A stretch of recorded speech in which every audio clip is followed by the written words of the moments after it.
بسم اللہ الرحمن الرحیم۔ حضرت عائشہ صدیقہ رضی اللہ تعالی عنہ سے روایت ہے، فرماتی ہیں فقط تو رسول اللہ صلی اللہ تعالی علیہ وسلم ذات لیلۃ فخرجت فاذا هو بالبقیع۔ حضرت عائشہ صدیقہ رضی اللہ تعالی عنہ فرماتی ہیں کہ ایک رات میں آپ صلی اللہ علیہ وسلم کو نہ پایا، میں آپ صلی اللہ علیہ وسلم کو تلاش کرنے کے لیے نکلی تو میں نے آپ کو بقیع میں پایا، مدینہ النبی صلی اللہ علیہ وسلم کے قبرستان جنت البقیع میں آپ کو پایا۔ رافع راسہ الی السماء، آپ صلی اللہ علیہ وسلم اپنا سر مبارک آسمان کی طرف اٹھا کر دعا مانگ رہے تھے، تو فرماتے ہیں آپ نے فرمایا اکنت تخافین ان یحیف اللہ علیک ورسولہ، اے عائشہ کیا تم نے خوف کھایا اس بات سے کہ اللہ اور اس کا رسول تیرے ساتھ زیادتی کریں گے؟ قالت قلت ظننت انک اتیت بعد نسائک، تو فرماتی میں نے عرض کیا یا رسول اللہ، میں نے یہ گمان کیا تھا شاید آپ کسی اور اپنی ازواج مطہرات میں سے کسی اور کے پاس چلے گئے ہیں۔ آپ نے فرمایا اے عائشہ ان اللہ عز وجل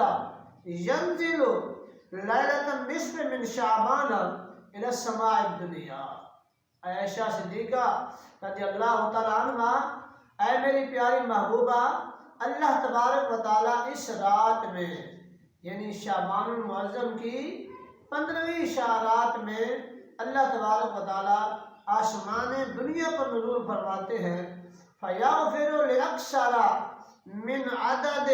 شعر غنم کلب۔ اللہ تبارک و تعالیٰ اس رات اپنی بارگاہ میں آنے والوں کو بخش دیتے ہیں۔ پھر آپ نے فرمایا اللہ تعالیٰ بنو کلب کی بکریوں کے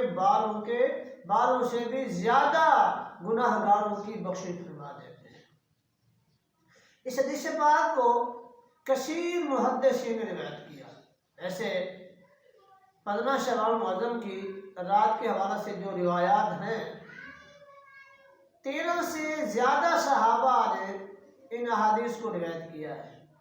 اور اس روایت کے بارے میں یہ روایت بھی کثیر کتابوں میں موجود ہے، جیسا کہ مسند احمد بن حنبل میں جلد نمبر 7 صفحہ نمبر 340 پر یہ روایت ہے۔ اس طرح یہ روایت ترمذی کے جو ہے 220 صفحہ پر جلد نمبر 2 اور صفحہ نمبر 739 پر یہ حدیث موجود ہے۔ اسی طرح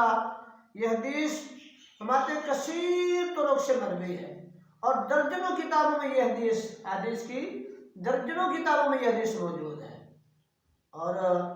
طرق کی کثرت کی وجہ سے یہ حدیث اعلیٰ درجے کی یہ حدیث پاک ہے۔ محدثین کا اعتراض ہمیں ایک طرق پر ہے ان میں سے، اور یہ حدیث کثیر طرق سے جن کو کثیر علماء نے بیان کیا ہے، ایک روایت میں یہ حدیث 10 طرق سے مروی ہے۔ امام جلال الدین شافعی سیوطی رحمۃ اللہ تعالی نے اسی روایت کو الجامع الصغیر میں حسن کی اصطلاح پر لکھا ہے، یعنی یہ حدیث حسن ہے، جیسا کہ ان کی کتاب پر یہ جامع الصغیر میں صفحہ نمبر 120 پر یہ درج ہے۔ تو ان تمام طرق کو دیکھتے ہوئے غیر مقلدین کے امام ناصر الدین البانی نے اپنی کتاب میں انہوں لکھا ہے، فرماتے ہیں جملۃ الاقوال الا ان الحدیث مجموع هذه الطرق صحیح بلا ریب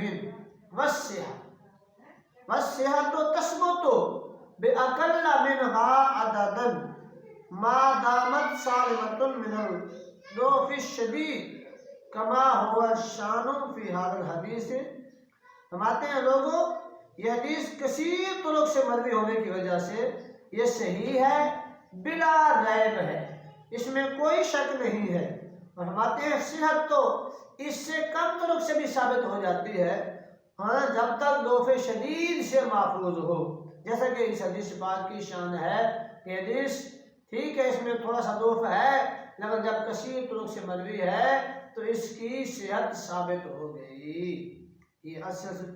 صحیحہ جلد نمبر 3 صفحہ 138 پر یہ حدیث پاک موجود ہے۔ اسی طرح امام بہقی نے